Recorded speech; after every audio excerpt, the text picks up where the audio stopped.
It's about that time where we talk about Love Island.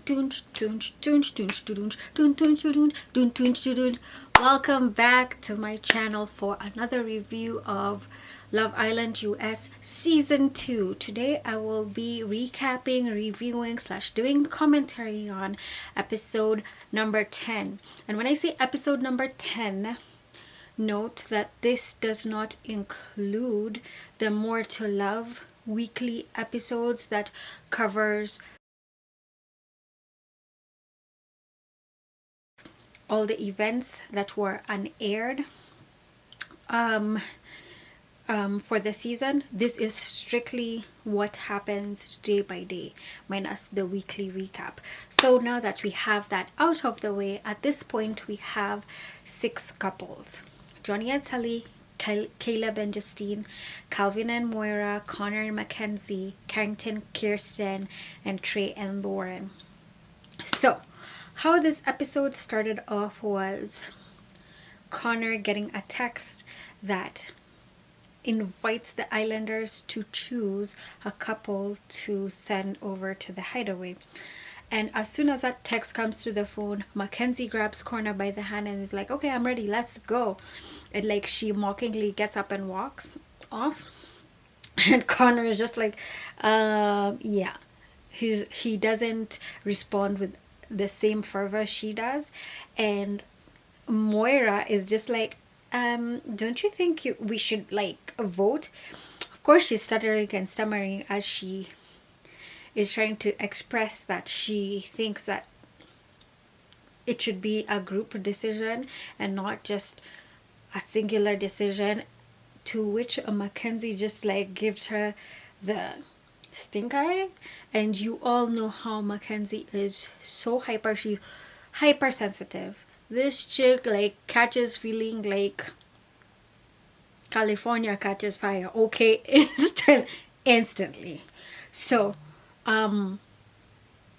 it's a bit of a toss-up.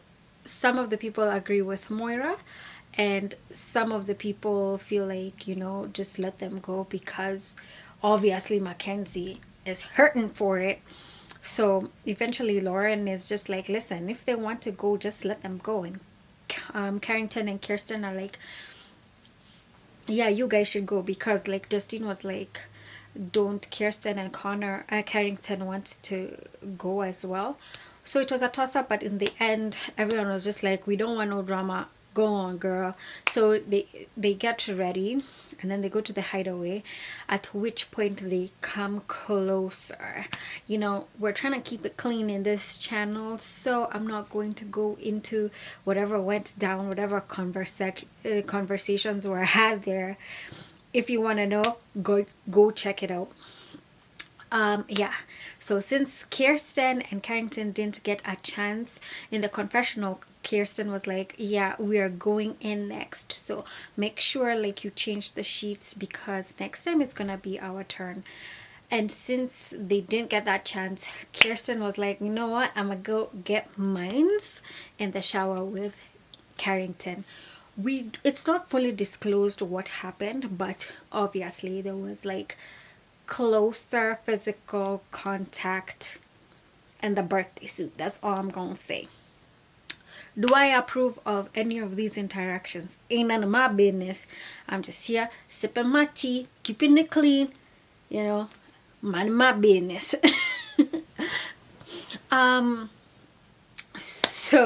So the next day, the next morning, you know, they come out of the hideaway. They're all talking about the experience that they had, blah blah blah. And Mackenzie's like, I'm glad we had this chance, because it has taken off all the baggage, keyword baggage, that I was feeling earlier, and I think that this has helped us like move forward. And before they leave, Mackenzie's like, make sure you try the bidet. Question. Actually, I'm going to leave that question to the very end. So they leave and they're all happy and whatnot. And so Mackenzie's basically bouncing back to the girls, ready to spill the tea with some censure. And of course the boys are like waiting for like an explanation about what happened, blah blah blah. Everyone is kind of like excited, with the exception of Moira. Moira could not be bothered. I wish I could drop a screenshot, and if I can't, you all need to check it out, because Moira was just like it took her a long time to perk up and get with the program of excitement about the hideaway. Is it because she wanted to go in there with Calvin? I know not, but I just, in my heart, I feel like she's not feeling their relationship.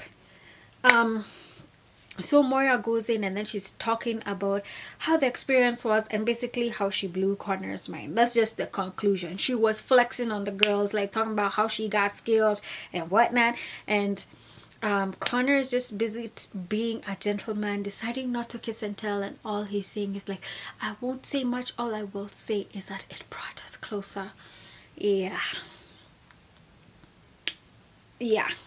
super had they had this experience earlier, maybe I'd be for it. But honestly, for me, I think it's because I've watched so many episodes and you've seen their personalities like unfold. Not that I just don't think that they're compatible. I don't think that they're bad people individually, but it just didn't excite me, and I know it's just going to go downhill. I can already see. So I wasn't excited at all. Good for them, but I wasn't excited. I think it was a waste of time. The hideaway should have gone to another couple. In my opinion, which couple should have gone in? I think actually Carrington and Kirsten should have gone to the hideaway, but whatever. So after that whole thing, a text comes in, and it tells them that they're going to perform a challenge, Smooch, Marry, Pie. And in that Smooch, Marry, Pie, actually not every contest, we didn't get to see each and every single contestant pick who was going to smooch, marry, or pie. But then basically the bottom line is that it's in the name. You choose somebody that you want to smooch, you choose a person that you want to marry, and you throw a pie in the face of someone that you want to throw a pie in the face. So tons of people got smooch, some got married, some got pied. So for the smooch bit, in my opinion, I think the guy who got, like, by general deduction, the guy who got smooched the most was, of course, Caleb. For the girls, they didn't show each and every girl being kissed, like I said earlier, but for me, in my opinion, I think it could have either been Lauren or Kirsten, but we'll never know. Question: who do you think was the most smooched girl, Lauren or Kirsten? Leave it in the comment section below. So for the boys, yeah, I said the boys. Then the person who got most married, I think from the conversation of Mackenzie in the confessionals, it was Connor. Will we know the most married girl? I don't know. I wish they would air that. And the most pied boy obviously was Carrington. He was pied 3 times, and Johnny was pied twice. Girls actually was Mackenzie and Kirsten. And then Mackenzie was in the confessional, like crying and talking about, like, no, I don't know why I got pied, and I don't know if I'm missing something. And she didn't like what Calvin said before he pied her. So Calvin said that she was getting pied because she had taken his boy Connor, on a roller coaster. So basically I was just like, whatever. So many people got pied. Like Mackenzie, the thing about her is, like, she just takes everything too personally and she cries too much. And as much as I liked her in the beginning, it's beginning to get annoying. And I'm over it. If I see Mackenzie cry one more time, like, please don't air it, guys. I'm seriously, I'm just tired. Hands up if you're over Mackenzie's tears. Hands up. Yeah. Show us other people's tears. Please, please, please, please. Show us anybody else's tears, not Mackenzie's. Then after the challenge, of course, Mackenzie, all up in her feelings, expressed herself to Connor, talking about how Like, she felt like it was personal, and if he hadn't said what he said, she'd have been all right with getting pied. But then now she has so many questions in her head, blah blah blah. I will say this: Mackenzie has reasons to feel the way she feels, just because Connor is telling her one thing, and then of course every other islander knows a different story and is seeing a different thing.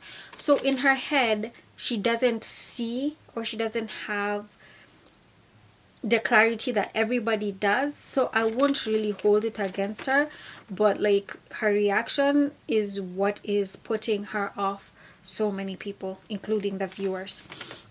So Calvin, of course, gives a fake apology and says it was a joke, and because of how strong they are, he didn't think she would take it seriously, to which she responded, "Oh, everyone in the villa thought it was a low blow. You know better, do better." And then they left it lightheartedly. And I think that's the endearing thing about Mackenzie, is that she doesn't hold on to grudges, but then it's just that she is always addressing and readdressing things, but I like how she takes it on the chin.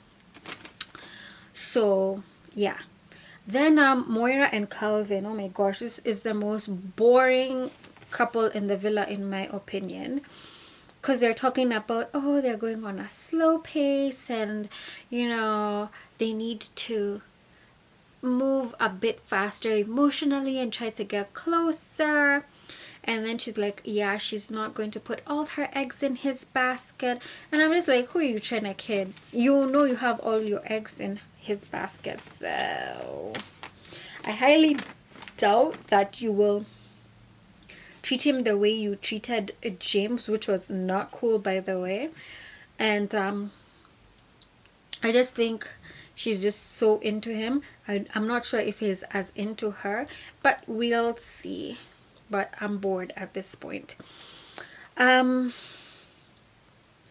was having chats actually after this whole challenge. Justin and Caleb had a chat also, and then where she was talking to him and talking about how she can't treat him. She wants to have a gauge on how he's feeling about her, and she just wanted clarity and confirmation. And he did reassure her, and he told her not to overthink it. And I liked it when he was reassuring her, how he was talking about like the signs that he's giving her, talking about how he tells her she looks good, she smells good, how he's trying to get close to her. He's trying not to be too much. He's trying to be subtle and send those subtle hints. And then I guess they just wanted to have an understanding of how each other feel, how they both feel about each other. And I found that very cute. I think they're going to go a long way, because I think their connection is very authentic. And in the confessional, he was saying that he's very shy and he needs to get out of his shell, and he needs her to like push him to get to that point. And he's open to expressing himself and, you know, feel the feels, as they say. The next people that I really don't know. The next people that I need an Advil for when I watch is Carrington and Kirsten. Obviously, like, so Carrington is talking to Trey and confiding in him and telling him that he's not really feeling the connection, that if they were to be on the outside and the interaction was going the way it is going in the villa, I mean, it wouldn't have worked, and he's working the nerve to give her an ultimatum. I'll just save my opinion on that. And then towards the girls, Kirsten is having a separate conversation saying how she's unsure, that maybe she's making Carrington feel he's too comfortable in the relationship, and like she's putting his feelings above hers, and like not wanting to like mess things up by like pushing him and like annoying him with checking in on their relationship status, to which the girls are like, nah, you have to have that conversation to see if you guys are going to go anywhere, and you shouldn't be afraid to like have that, because it could be a make or break. And that came specifically from Sally and Mackenzie. So they have a chat, and basically they end up breaking up, to which Carrington is like, oh, we want different things, you know, we want different things. I don't think I can be the person that you need me to be, because you need constant reassurance. To which Kirsten is like, I don't need it that bad, but from you I need it, because I get nothing from you. So basically he was trying to play it off like, oh yeah, you know, it's not me, it's not you, we just want different things, and we're not the same people, and blah blah blah. And she's just trying to like make sure that they don't end up being enemies, that they still keep things cordial, and that they're cool with each other. And I'm just like, psst, boy, bye. Like, nah, it's not that we want different things, that you want Lauren and not me, but you don't have the balls to say that. You do, so you're just giving me the cold shoulder. Basically, Carrington would have ghosted her in the real world, and I don't rock with that at all. I think Kirsten deserves more from, she deserves a man who can give her more, and she wasted too much time on Carrington. But whatever. So after they break up, Carrington and Trey have a chat talking about switching partners, and Trey suggests that, by the way, because he feels like things are not working with Lauren. And he's like, yeah, I've wanted Kirsten for a long time, but I haven't gotten the nerve, I haven't worked up the nerve to talk to her, and out of respect for the boy and his the person he was coupled up with, he didn't ever make that suggestion or make that move. But then now he feels like it would be a good opportunity to pursue that. So after that conversation, he goes and tells Lauren, like, you know, I know my boy, how would you feel if someone in the villa wanted to pursue you, but they were in a complicated relationship, or they were interested in you, but they were in a complicated relationship? And then Lauren is like, are you talking about Carrington? And then he's like, I just want you to know that you just have to like understand the situation that he's in and be open to kind of getting to know him better. Then she was like, oh, so do you have your eye on Kirsten? And then it's like, nah, I plead the fifth. Obviously, general deduction says, scoreboard says yes. Like I said, Moira and Calvin keep on chatting, basically the same thing. Bleed my ears dry, tired of hearing the same thing. And then Justin and Caleb are in turn talking about him, and they're like, yeah, like Justin is like, I don't think they're compatible, but individually I think they're great people, but I think they're not for each other. They have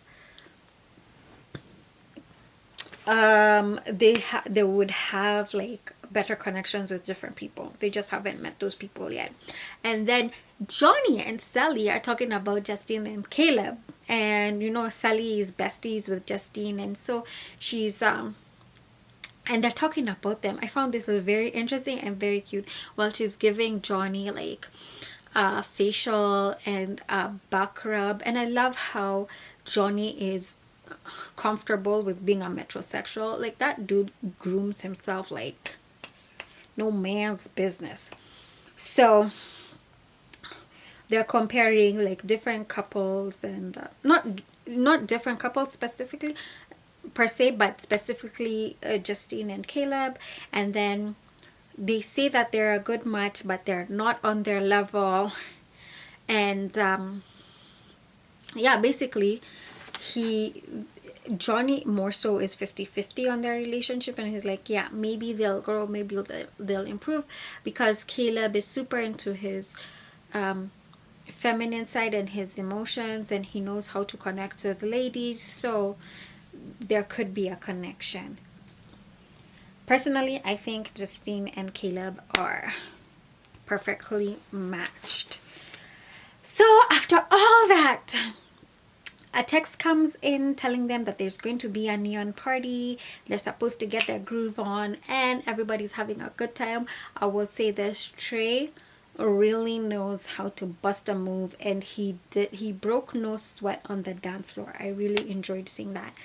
Then after they had their whole dance party thingy, none other than the hostess with the mostest, Ariel Vandenberg, walks in, and she tells them, like, listen, the public have been voting for the most compatible couples in the villa, and the bottom three who will be left will be vulnerable and possibly dumped from the island. So we get to see, in no specific order, the couples being chosen, and obviously Johnny and Sally, Justine and Caleb, Moira and Calvin. I was so surprised when Moira and Calvin were like voted compatible. Sheesh kebab. So the unsafe couples are, of course, Kirsten and Carrington, no surprise. Connor and Mackenzie, no surprise. Lauren and Trey. I wasn't surprised, but I was surprised at the same time, because they haven't really formed that connection and they're a new couple, so it's expected. But then I also think that Moira and Calvin should have taken their place. Let me just be honest. So it ended on the note of the safe islanders were supposed to vote to save at least one couple. Whew. So that is how it ended. It ended on a cliffhanger. And so I was just like, this episode was just like packed. So I hope you guys enjoyed this review. Today I didn't do so much of a commentary. I did mostly a recap, but thank you for sticking around if you reach this point, and I hope to see you guys on the next one. But before I go, I have two questions. Would you be pressed about the challenge if you participated in it? Like, would you mind seeing your significant other kiss someone else or marry someone else? And which one is better? Is it better for your partner to kiss someone else or to marry someone else? Number 2, who do you think the islanders are going to save? And number 3, who would you like to see get dumped, and who would you absolutely hate to see get dumped? Thanks so much, guys. Have a nice one, and until the next one, peace and stay safe.